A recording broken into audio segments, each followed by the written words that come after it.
Good evening and welcome to the City of Woodstock's public planning meeting. Tonight's meeting is an open public meeting as required by the Planning Act. This meeting will be live streamed to the city's YouTube channel, and a recording of the meeting will also be posted on the city's website following the meeting. An agenda of the meeting can be found on the agendas, meetings, and minutes page of the city's website. This meeting is for information and discussion purposes only, and no decisions will be made this evening. Council will make a decision on these matters at the regular council meeting to be held this Thursday. If you wish to address council at that meeting, you must submit a delegation form to the city clerk no later than 2 p.m. on Tuesday. A delegation form is available on the city website. If an application is denied, only the applicant or the minister may file an appeal with the Ontario Land Tribunal within 20 days of issuance of the notice of council's decision. If an application is approved, only the applicant, the minister, or a person who made written submissions or oral submissions at this meeting may file an appeal with the Ontario Land Tribunal within 20 days of issuance of the notice of council's decision. Please keep your comments to planning matters only and avoid repeating comments that have already been expressed.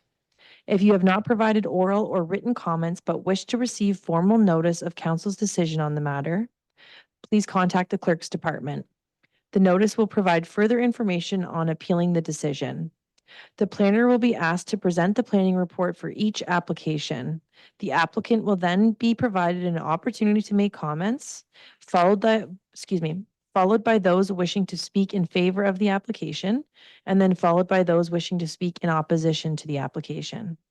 Prior to proceeding with the first application, does anyone wish to declare a pecuniary interest on any items that are on tonight's agenda? Seeing none. So we will start with the first planning report, which is CD 23-02-08, application for draft plan of condominium, read 655 Northdale Drive. And Mr. Gilbert from the planning department will give us a presentation. Thank you. This is, again, is an application for a condominium conversion. The property is at the southeast corner of Brant Street and Northdale Drive. The application was deferred 2 times previously, once in February when it came to light that there was some complaints about water in the basement of a couple of the units. The building condition report assessment was revised and remedial actions were recommended in that report. And then it came forward in April, the April public meeting and city council meeting. At that time, it was deferred to allow the applicant to conduct additional consultations with the existing tenants of the building. Since that time, the applicant has done that. It was included as an attachment to the report. I won't really speak to that. I'll let the applicant's agent speak to that, but it is included in the report. Planning staff remain of the opinion that generally the application is consistent with official plan criteria for condominium conversions. Although the current rental rates are lower, the vacancy rate is lower than what the 3% in the official plan is. We note that the existing units, due to their age and condition and size, are likely to remain relatively affordable if they're available for purchase. And the existing tenants in the building are afforded a number of protections through the condo conversion. Specifically, if the lands are sold, they're not allowed to be evicted, and they can't be sold with vacant possession. So the existing tenants can't be evicted by the new owners. They can't be evicted for rent evictions. And there's no, they have the first right of refusal for the purchase of the unit, and all of the existing tenancy agreements are carried forward. The property zoned R3 in the existing building does appear to meet all the R3 zone provisions with exception of parking. However, the properties function like this for 40 years, so staff don't see any concerns with that. Staff recommend approval of the application subject to the conditions in the report, specifically that the recommendations of the building condition report be implemented to the satisfaction of the city's building department. as well as a condition that the reserve fund study be completed and reviewed and approved by the city building department. Thank you. Are there any questions for Mr. Gilbert from members of council?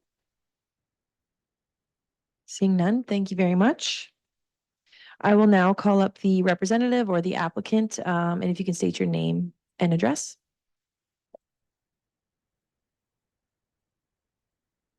Dave Hannum, with Zelenka Priamo Land Use Planning Consultants based in London at 318 Wellington Road. So good evening, members of council. As indicated, I'm the land use planning consultant with respect to this project. Also behind me, who's been assisting the owner is Mark Burke, a local realtor. As you may remember, and as Mr. Gilbert alluded to, we were back here in April for an initial planning meeting, and then the following city council meeting a few days later on the 18th that was deferred.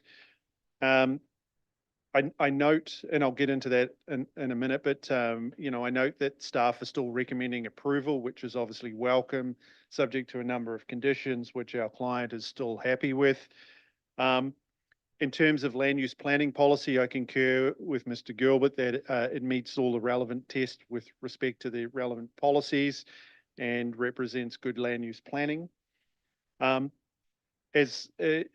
As such, we would respectfully request that this committee endorses staff's recommendation as we move through the required process to City Council, then ultimately County Council for approval. Just as a reminder, on the City Council meeting on the 18th, it was recommended that the council defer the application for additional information. It was a little vague, but we took that to mean that effectively we would provide some further clarity through to planning staff that the applicant had made all efforts to fully inform and engage with all of the tenants to ensure that they were effectively well informed in terms of the process and what their rights were with respect to the conversion process as we move forward. Attached to the agenda, as Mr. Gilbert indicated, is a letter that we prepared that effectively summarized those discussions. It also it dealt with a number of matters. In addition to a summary of the consultation that it took, copies of the letters that were sent to all the tenants are included within that as well. And also within our letter is a summary of what the relevant responses were from each of the existing tenants as well. The letters, both letters included a number of confirmations of assurances to those tenants. Mr. Gilbert alluded to those with regards to enhanced protections. Also within that second letter was an offer from the existing landlords or owners with regards to an offer to the tenants for new 1 or 2 year lease extensions at the current rates. And also importantly, there was an offer to cover the costs of independent legal advice with regards to that particular process as well. In terms of the individual conversations that were had with the tenants, I'm going to ask that Mr. Burke come up and just give you a little bit of shed some color with respect to that. He was intimately involved with those conversations. So just before we do that, does anyone have any questions while you're at the podium from council? The next, okay, thank you. Thanks. And if you could just state your name and address. I'm Mark Burke and 28 Wellington Street North in Woodstock. And I have to apologize, the humidity is doing crazy stuff with my hair. And I see the mayor's having the same problem. Can't read with those things. I just wanted, I thought through this process that the disconnect was really just communication. Because we saw it from a planning perspective and from a process perspective and through the Residential Tenancies Act that there's good protection for the tenants. So we didn't really I think in the beginning see that the urgency of having that communication.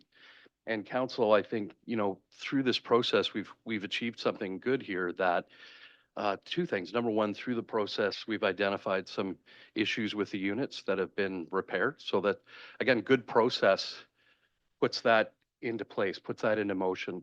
So I think this is a good example of good process, having a good outcome for the tenants because they have water issues that have been repaired in their units that may not have come to light otherwise. So I do appreciate the process. And the same thing with the communication. You know, we fulfilled, and Dave's done all of the work to fulfill all the requirements of the act. But I've heard this from you in other applications that we've all been here together for, that you're asking for more communication, for an increased communication and sensitivity to the people that are involved in the process that may not necessarily be involved in the process from a planning act perspective. So in this case, you know, I never connected with Peter. I called him 3 times, but we never connected. But I was able to connect live with 4 of the other 7 tenants. And we just had good conversations. They had concerns. They were all things that we've addressed. But I think it was just good that we took the extra time and the extra layer of communication. And I know that Mr. Reed, the applicant, he's also made additional phone calls since the last meeting, just to make sure that sometimes it takes more than one call. Sometimes it takes more than one conversation. And I think the process has really kind of allowed for that to unfold. And I know the conversations that I had with the other tenants, where there was some concerns that we just talked through logically. And then also just allowing them, we contacted a paralegal that we do a lot of work with for both landlords and tenants. And she just, you know, it was good for us to open that up to the tenants as well. It's not a requirement under the Planning Act, but we said, hey, if you want your own independent advice, but you can't afford it, you know, give us a call and we'll make arrangements that you can choose your own professional and communicate with them directly if you want to hear it from somebody else other than me. If you want to hear it from a paralegal that deals with these things every day. I think there's been really good communication, and I do appreciate that you've come back and challenged us with that responsibility to take that next level, because I've seen you do that with many applications, that you want us to go further in that. So I think that's been good. And I know there may be with Peter, I don't know, I got his voicemail, but we're not always going to connect perfectly with everybody, but I really do think that the effort has been there. And we really do have a majority that we've been able to reach out to, and I think have some kind of consensus. So I thank you for that.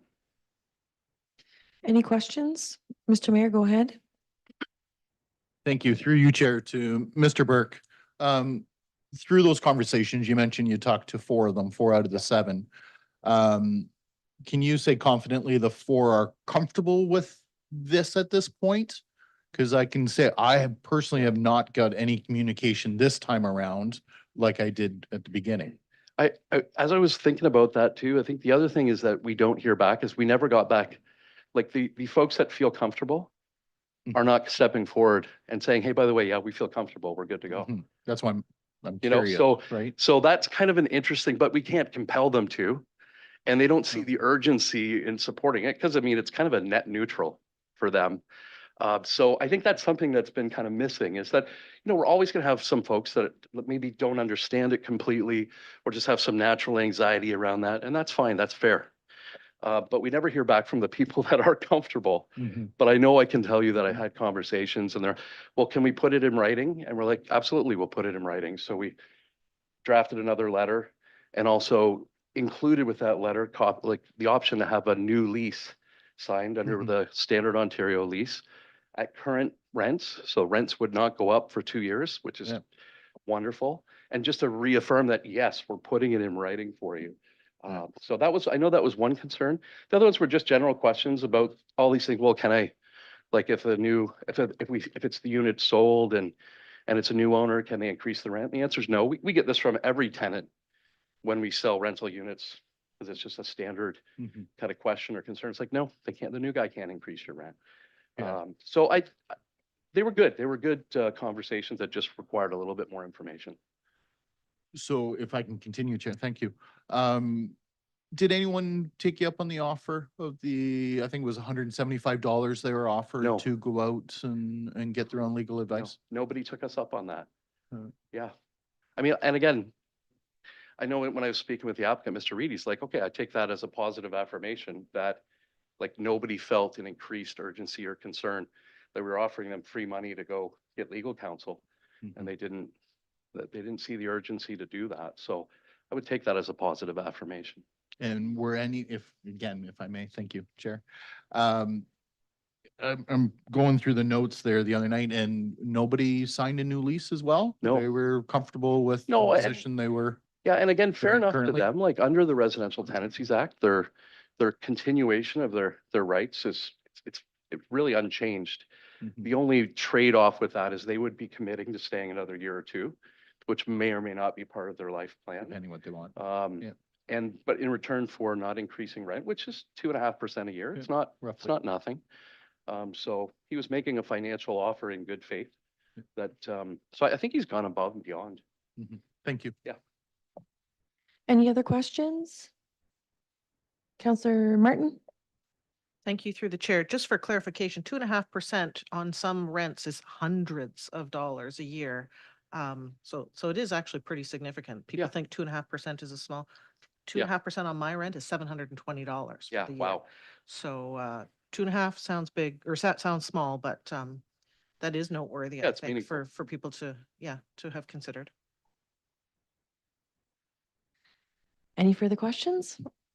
Okay, thank you very much. Thank you. I will now call up anyone that is in favor of this application.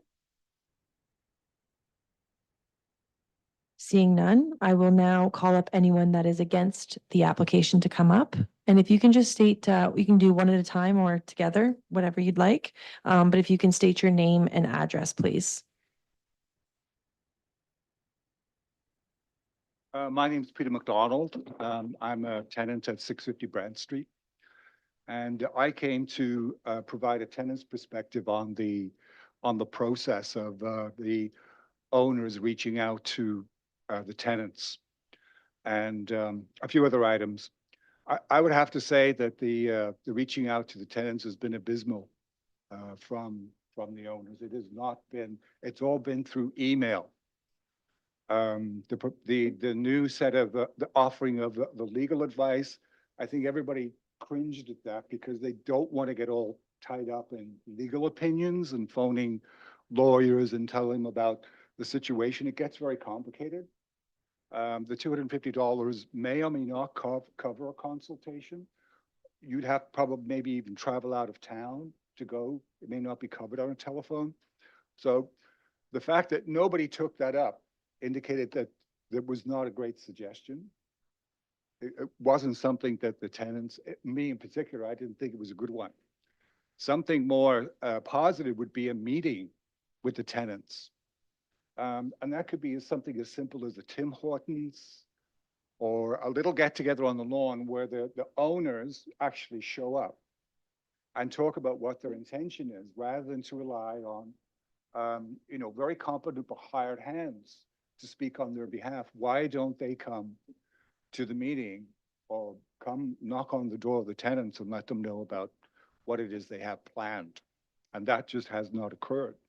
And so as I go through the list of the people that were contacted at 644 Brand, no response to anything. They're not interested in, I think there's a lack of faith in the process. 646, no response.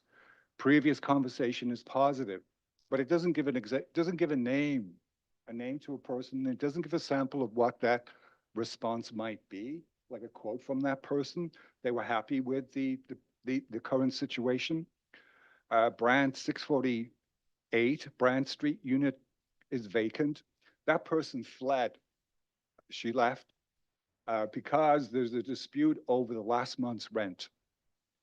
And what was told, I don't have all ins and outs, but apparently it's over a $600 last month's rent that the current owner claims was not paid. But the original arrangement, the original lease was set by the father, Dr. Reed. Okay, so you have to go to him to look for the receipt. She's very positive that she paid, but she was afraid, so she just left. She gave notice. 650 Brand Street, no response, because when I saw the letter, I wasn't interested in getting involved with legal advice. I rely on the council here and potentially the Oxford County Council to be my guide. You people, not a lawyer. that's there to presumably make a profit. This process, this democratic process to me is good enough for me. So I either like stand firm or I fall down on this process. 652, that individual is blind. So when telephone contact with who? He has a copay, has his parents. So was his parents, were they contacted? Were they positive? Or was it Jamie? I can call him Jamie. That's who it is. He's blind. So he may have difficulty responding. He may not be fully aware because he's guided by his parents. So that's not very complete. 651 Northdale, they don't want to lease. 653, it's vacant. This was the person that came forward indicating there were significant leaks. She showed me a telephone video of the leaks in her basement, and the leaks were up to her ankles. And she zoomed up and she showed me cracks in the foundation, in the walls. So that was not really a concern, like just a concern, a casual concern that, it appears to be that the Prototech that went in and did the survey and went in and took the photographs and must have missed the basements because the three on Northdale were all affected. So that was what deferred the first presentation, okay?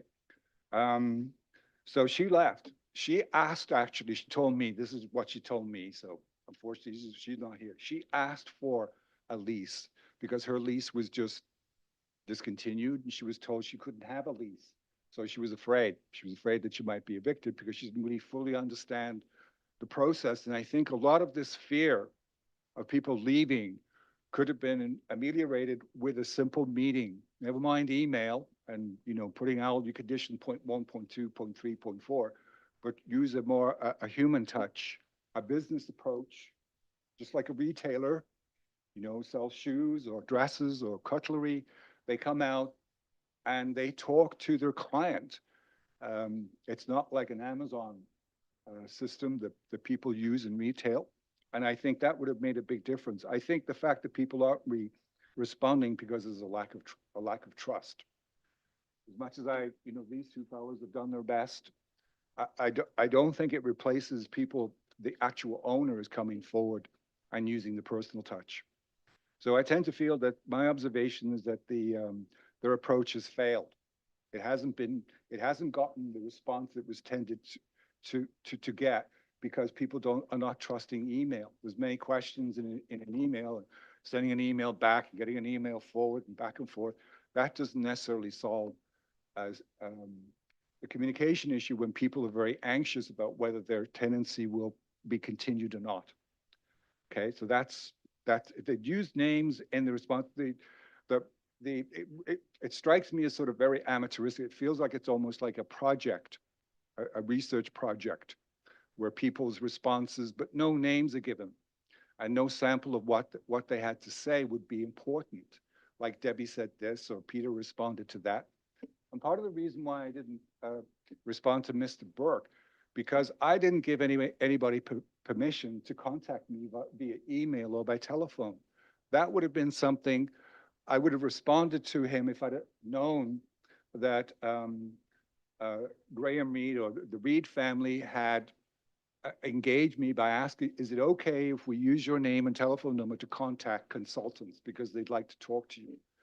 So I never responded. When I heard Mr. Burke call, I thought, well, I don't have a piece of property to sell, and I'm not interested in buying one. So I never responded. It wasn't out of, I wasn't clear about why he was phoning because I'd never been contacted. And I don't think anybody else had been contacted to give their permission to let a third party talk to us about the conversion. So my sense is that while the consultants are very positive, they're not living there, they're not dealing with the particular issues and the uncertainty of whether, if it's approved, then potentially we may have 10 or 9 new landlords. And so it's dependent upon the people that are chosen. Can they make a new condominium work? And that's a question. It's okay to sell, but you're selling a condominium unit and it's not one that exists and it's not a new one where the actual buildings have been designed to be sold as a home using modern techniques of building. We're using a building that was built sometime before 1971. It has leaky basements. It has other issues that need to be addressed. They'll sell because people want property, but I don't really feel that the property would really an inspection would stand up to current standards. I think there needs to be a lot more work to upgrade those units before they could be put on the market without any issues. The other issue is I sort of tried to talk about the congestion, and with new units, I believe there's 2 parking spots per unit. I think that's the general rule of thumb. In our case, we only have a maximum of 12 parking spots for the entire unit, and that has worked as a rental. That has worked as a basis of rentals, but suddenly to flip that over and say it can be grandfathered in, I question that, because normally grandfathering in is something already exists. As somebody has a chicken coop and the city decides that we're outlawing chicken coops because it's not healthy, it's bringing in all kinds of vermin, rats and things. So we outlaw chicken coops, but somebody who's still got a chicken coop would be allowed to have that chicken coop. It would be grandfathered in. In this case, since it's not a condominium unit, it would be considered a new unit, and therefore the standards for a new unit should be applied to this piece of property. And if those kinds of conditions are met, then I'm going to say, great, go ahead. You've got good landlords that will take in the best interest of the existing tenant. Well, at this point, there's only 2 units that are empty. One's been empty for a year, nothing's happened with it, and one's a new one. So there would be potentially seven people that would be buying property with tenants in there. How do we know they have the best interest at heart, or they're just not looking at how much money they're going to make from a tenant? Those are my concerns, and that's my response, and that's my interpretation of how the outreach went. Any questions, Jeff? Thank you. Mr. Mayor, go ahead. Thank you. Through you, Chair, to Peter, if I may. A few valid points I would suggest or maybe recommend, and wondering if you're up to this. We've got a few days before this is actually coming to council to vote on it. Yeah. And I certainly know Mr. Burke is usually more than willing to sit down and discuss anything with anyone. That maybe you have those discussions that you're referring to see if there's some comfort level, and I think we'd be curious your thoughts. I do know it's been deferred twice already for building concerns. You mentioned that was back in February, and of course in April, council felt that there was enough tenant concerns that we warranted the extra time and care. I know for myself, I feel a lot better now. I never realized the protections tenants have in a condo corporation set up the way this is, and feel a lot more comfortable now that you've got as a tenant a lot more protection than a general tenancy act. If you don't want legal advice, I'd ask, please sit down, speak to them, and see what questions you do have. And would love to hear that before Thursday. I could do that, but I would like to see the owners here, and they can give their responses. Why always rely on a professional to give your opinion? I've heard Mr. Burke, respect his opinion. I've heard Ms. Zelinka, but I would like to hear from the Reeds, and I think that will go, even if they wrote a letter and you could all read it and see what their sentiments and what my feeling. I've talked to the father-in-law, Jamie, the blind fellow, is his father is married into the family. And I asked him what's their intent, and their intent is just to get out. Mhm. Just to get out. So that's okay. But what you might leave behind is Babylon. Mm. Because you have nine new landlords, all grappling, trying to deal with the Condominium Act, also the Landlord and Tenant Act. Mhm. It's complicated. I found that to be complicated. Mm. It is complicated. And I'm sure anybody that's gone through the tribunal will find it's not straightforward. It's not like going to a license bureau to confirm that you do have a driver's license. Maybe you want a driver's abstract. Yeah. It's it's not like you can go to the mayor or and say, Yeah. look, I'm a tenant, I have these rights. They're being infringed upon, and you make a decision. Sure. You have to go through a long process, which I understand now. There's any issues, it can take easily 18 months, and everything is done over Skype. Mhm. You're not in person anymore. Yeah. So that, for anybody who doesn't have a lot of resources, getting a lawyer, it seems like it's expensive. You need It to be lucky. can be, but Yeah. you do have, or had the offer anyways, so some of Yeah. that cost, if not the majority of it, being Well- covered by them.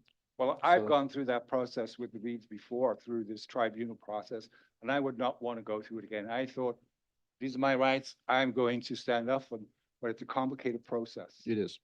So I turned down talking to a lawyer because I don't want to be confused. They can easily confuse you.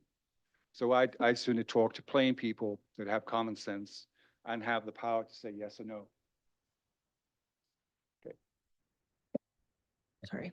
Any other questions from members of council? Councillor Wismer Van Meer, go ahead. Thank you, through the chair to Mr. McDonald, and I think maybe Mr. Gilbert can help as well. I did speak to Mr. McDonald by email, but I haven't had a chance to get all these answered. So while he's here, maybe we can address them. I mean, there was some concerns about traffic and the increase of traffic, and the parking was something that we discussed.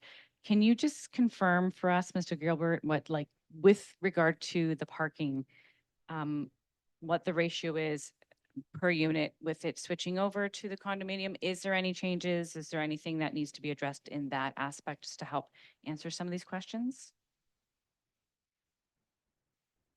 Through the chair, the parking requirements are normally 2 spaces per unit for a multiple attached dwelling. In this case, for 9 units, you need 18 spaces. In this case, there's 12, but that's been pre-existing and existed since the building was constructed. So staff would consider that legal non-conforming. The conversion to condominium wouldn't trigger compliance with that. Through the condominium approval process, they would have to identify which, like if the parking is a common element, which I believe it is in this case, each of the condo owners would be assigned a certain number of spaces, so they'd have to work that out through the condominium corporation.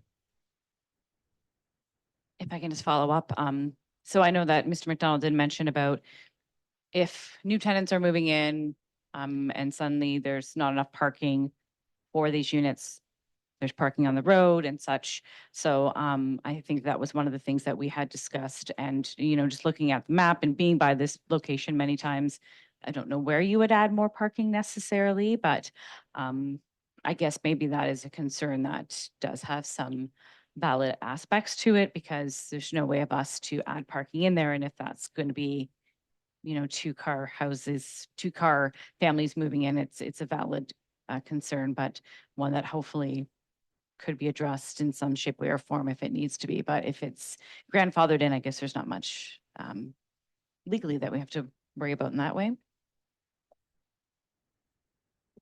I would just comment that the purchaser would know the number of spaces there, so they'd go into it with their eyes open and know that, there's 9 units and 12 spaces, so they're not guaranteed to have 2 spaces per unit, so they'd have to make a decision when they purchase it if that was acceptable to them. Any other questions from council? I have one, Mr. Gilbert or Mr. Wallace. At the very last page of the application, under the recommendations, there's obviously four subject to conditions. So what kind of caught my eye was number 2 and number 3. It says the recommendations of the building condition report be implemented to the satisfaction of the city building department.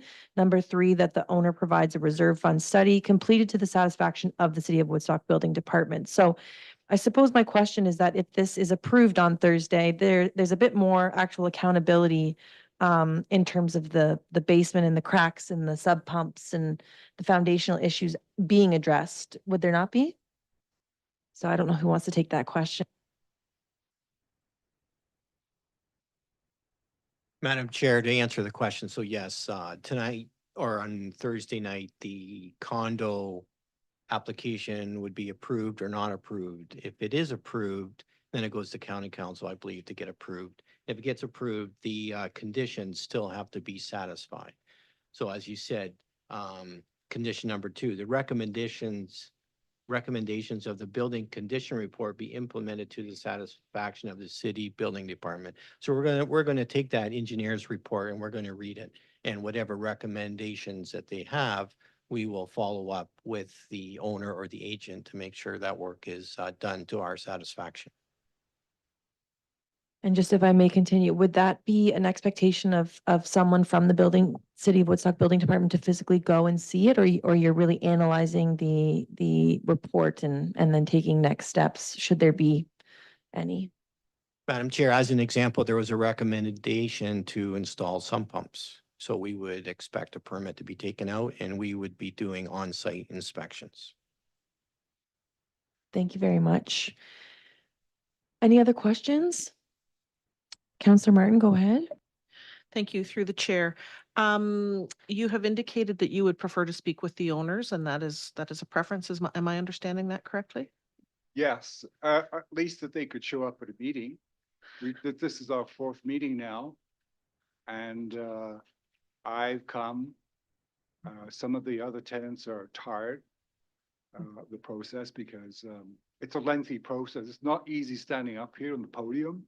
I don't find it easy. What am I going to say now that I didn't say before? I'm not a professional speaker, so I just sort of plucked the courage up, but not everybody can do that. I think if they came and addressed you and some of your questions and your concerns, I would feel more confident that the horse is doing the talking, is the horse is going to do the race, rather than having professional like the Reeds are not stupid. The Reeds are really well-educated people. The children, they're not, you know, like they have positions of authority. They can easily come.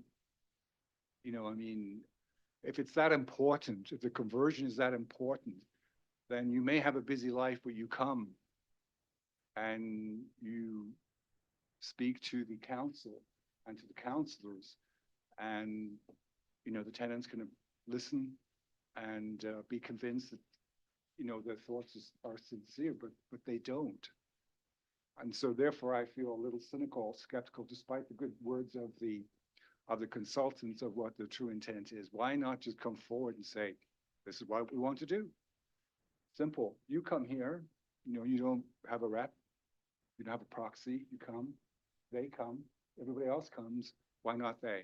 In the other ones that I observed, just a casual observer, the people that were the people that were doing the putting in the condominiums, they came and they showed the plans, and the people that it was affecting, they came and gave their opinion.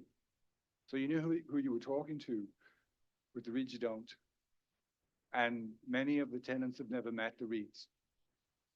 So just to follow up on that then, if I may, you've indicated that email isn't necessarily the preference, and maybe a phone call or a person face-to-face meeting. In our package, there is included 2 letters, one from January 18th and one from May 6th, that are from the owners. Right.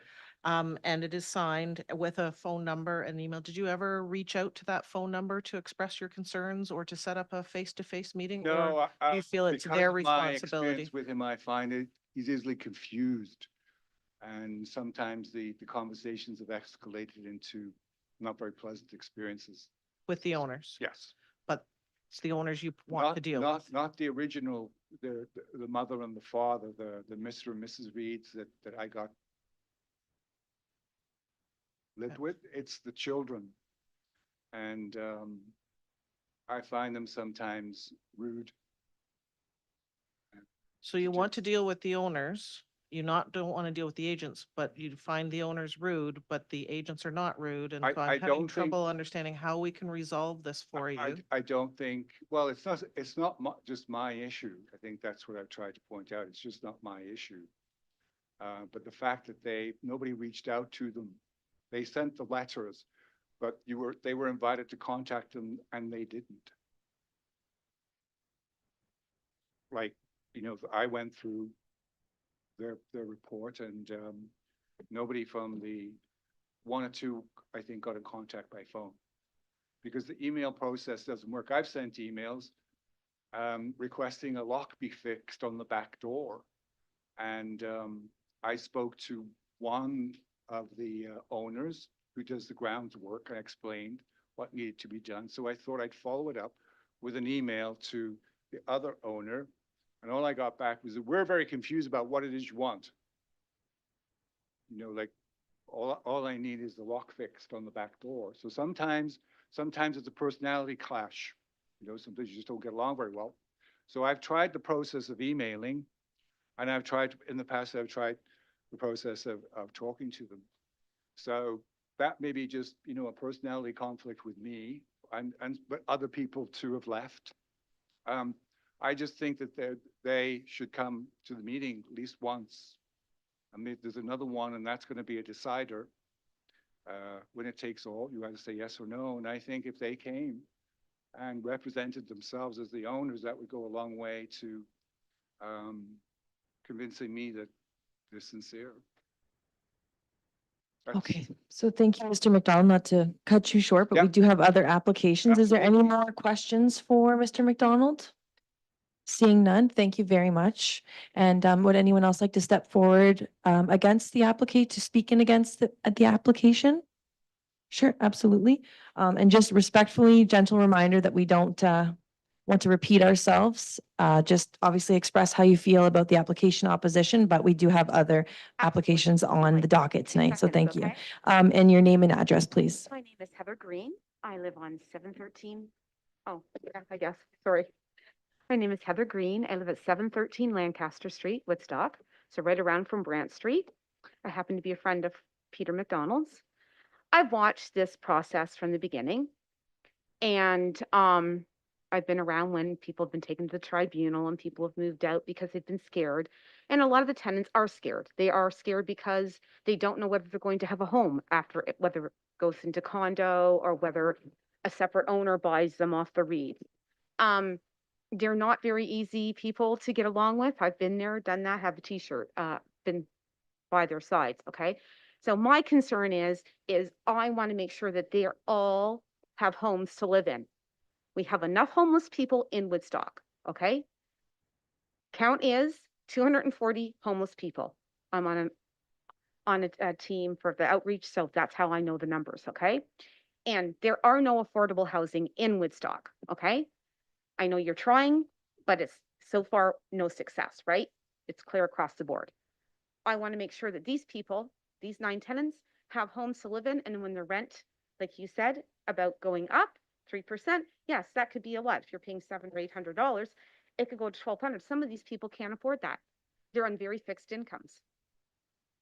So I want to ensure that if it go through, but these people still are going to have a place to live, and the rent is going to go sky high, and then they're wandering the streets like half of Woodstock now.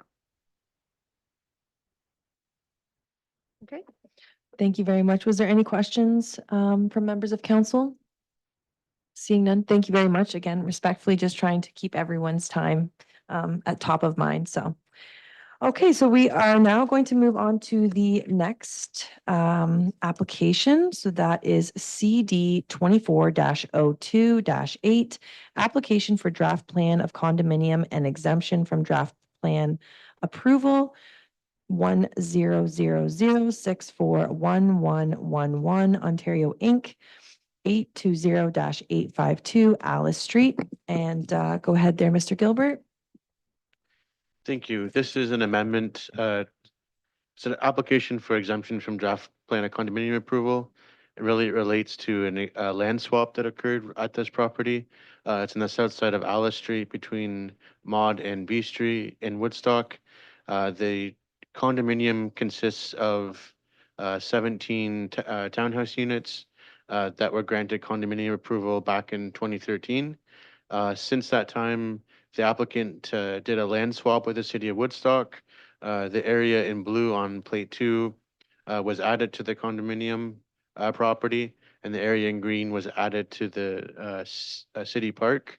The land swap was done to correct historical encroachments in the area. So what the applicant is now seeking is to amend the condo plan just to reflect the new ownership boundaries. Staff have no concerns with the proposal in the application. It's minor, and we recommend that the exemption be approved so that the condo corporation and condo approval can be updated to match the boundaries. Thank you. Thank you, Mr. Gilbert. Are there any questions? Mr. Mayor, go ahead.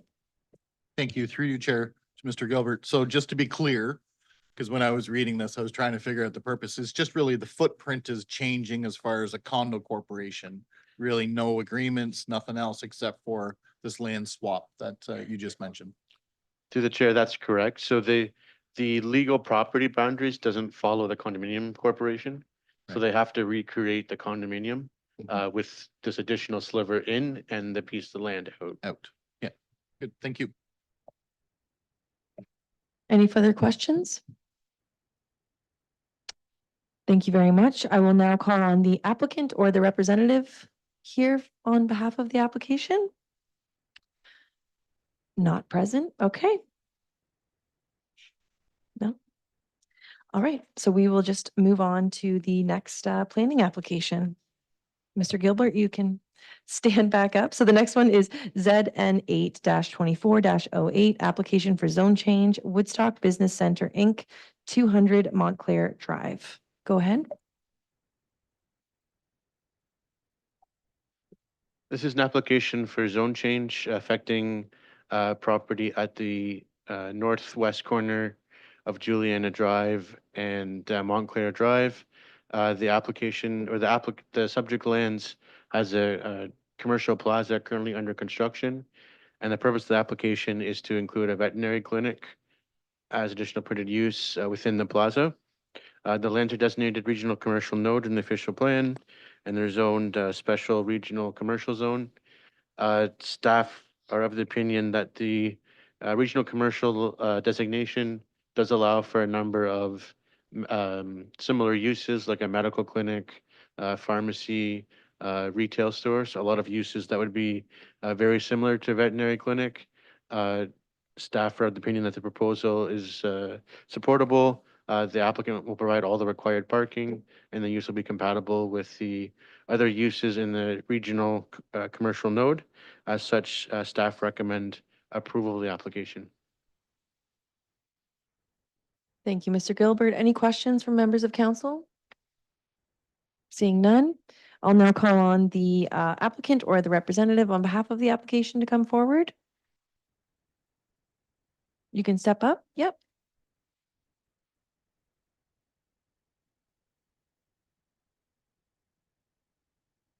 And if you can just say your name and address and then give a summary from your perspective there on this application. Thanks. Hi, thank you, Madam Councillor. Myself, Dr. Hardik Patel. I'm from Kitchener, but want to open a veterinary clinic in the Woodstock. When we purchased the property at that time was not well, actually the John is not is not approved for the veterinary clinic. So that's why we applied for the, the permission for the John changing there. Actually, I'm not I don't have any knowledge on this field, but yeah, that's why we applied for the John change. Yeah.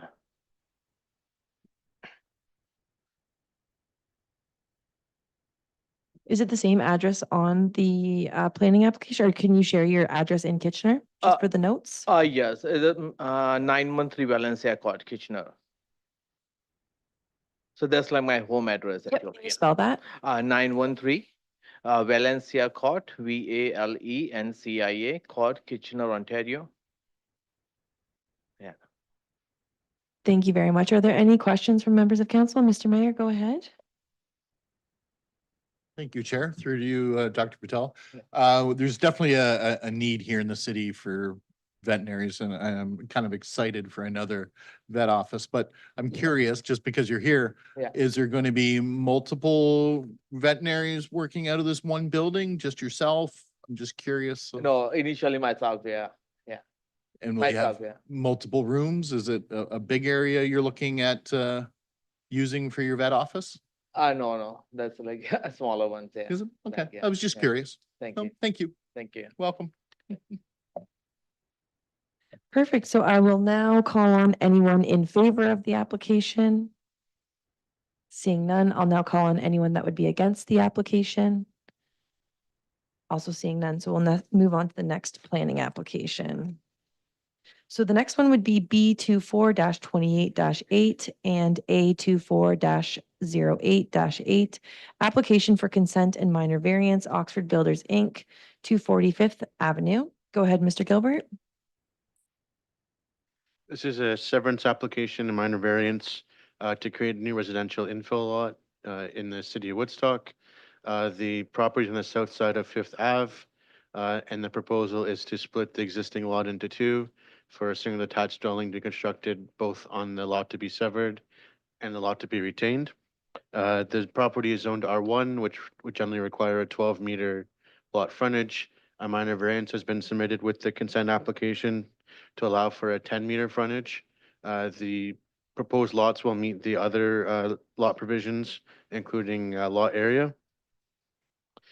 Staff are of the opinion that proposal can be supported as the proposed lot fabric will generally be in keeping with the other lot fabric in the area. There's a mix of lot sizes and shapes in this area, and the construction of two single attached dwellings will certainly be in the character of the surrounding neighborhood. As such, staff recommend the application be supported.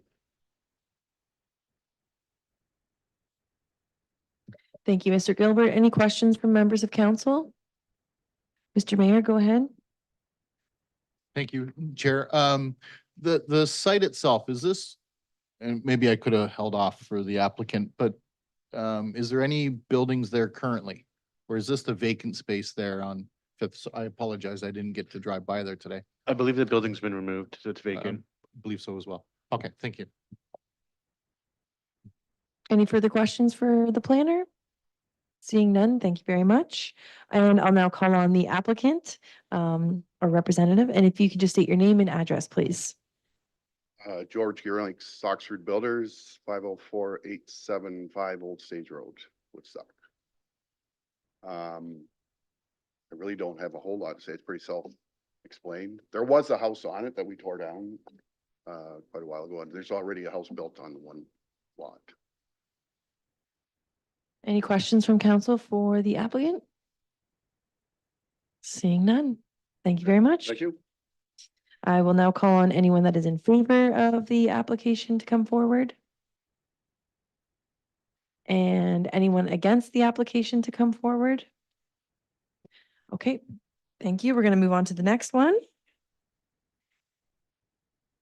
So the next one is B 24-17-8 and A 24-12-8, application for consent and minor variance, 2742-534 Ontario Inc.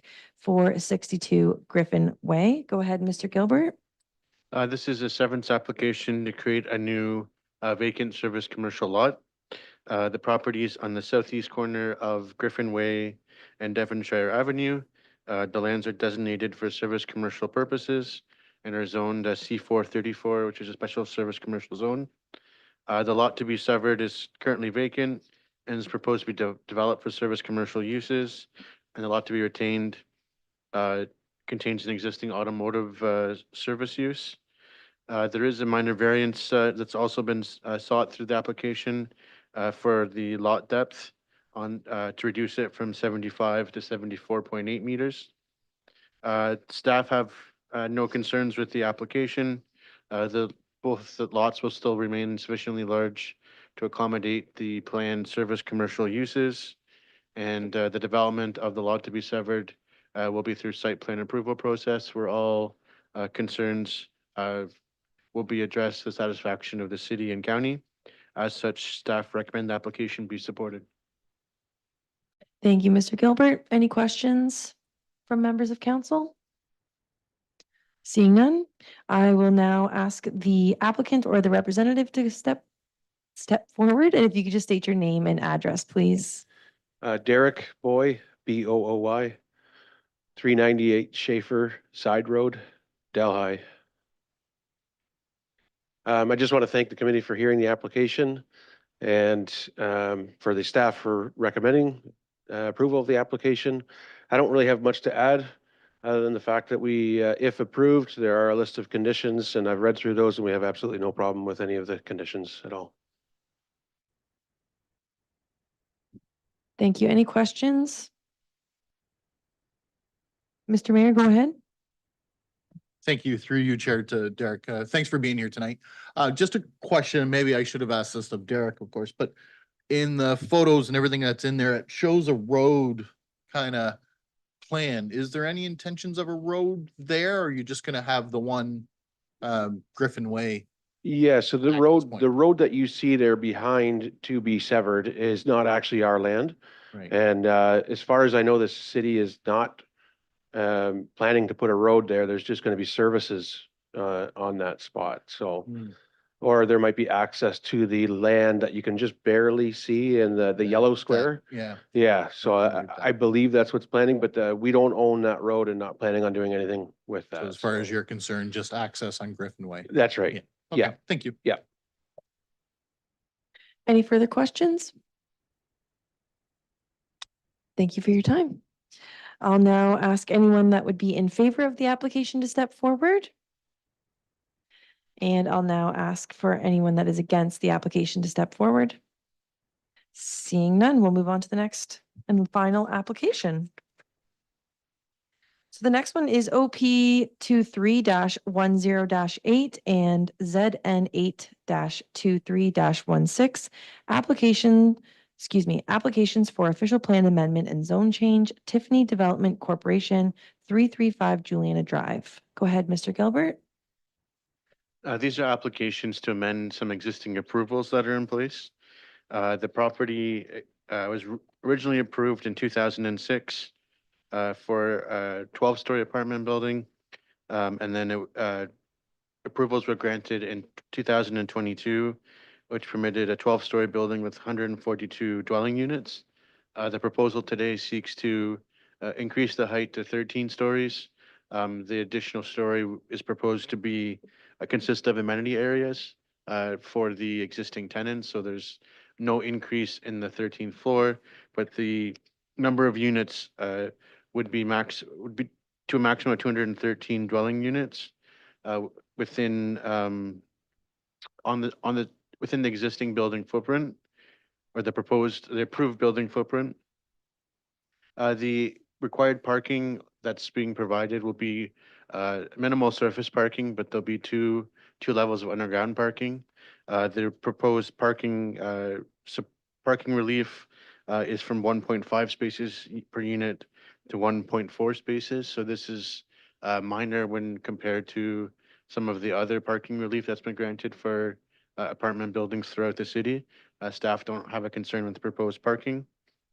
The proposal does meet the official plan criteria for high density sites. As noted, most of this will fit within the existing approval. They're basically redesigning the interior of the building to provide additional dwelling units. And all the other provisions for open space, landscaping, amenity space will be provided through the proposal. The proposed residential density, although it's at 260 units per hectare, is higher than what's permitted today. Staff are satisfied that on this site, that increased density can work. And as noted, the project will be subject to site plan approval, where all of the detailed design matters will be required to be addressed. Given this, staff recommend the application be supported and the zone change be approved in principle. Thank you, Mr. Gilbert. Are there any questions from members of council? Seeing none, thank you very much. And I will now call on the applicant to step forward, or the representative of the application. And if you can just state your name and address, please. Sarah Montgomery, 850 Edinburgh Drive, Woodstock, Ontario. Thank you, council, for looking at this application. I have nothing to add, but would be happy to answer any questions. Are there any questions from members of council? Mr. Mayor, go ahead. Sorry, through you, Chair, and it's not really a question, more of a comment to Sarah, that I really liked when I read that you're gonna have pickleball courts and golfing, indoor golfing. Golf simulator, that's correct. Yeah. I actually really like that idea, taking a little bit of pressure off what we're seeing as council do it now. So access to this, I would assume, would be for tenants only? That's right. Is that the idea? That's right, yes. Yeah. Maybe they'd open up something else, but at that Yeah. time, no, just for the residents. Yeah, no, I like the idea of incorporating that in the building, so just wanted to make that clear. Thank you. Any further questions? Oh, Councillor Wismer Van Meer, go ahead. Thank you through the chair to, sorry, Montgomery? Sarah, yeah. Sorry, I was like, is that the street name you said? Yeah. It's been a day, sorry.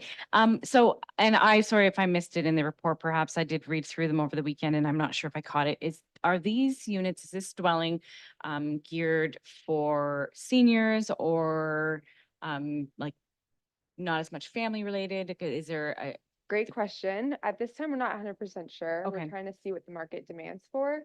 We would like the idea of having like a kind of community base, but ultimately we're just trying to increase affordability, housing affordability, and we've significantly reduced the sizes of the units to make them more affordable, which is why we're seeing so many more.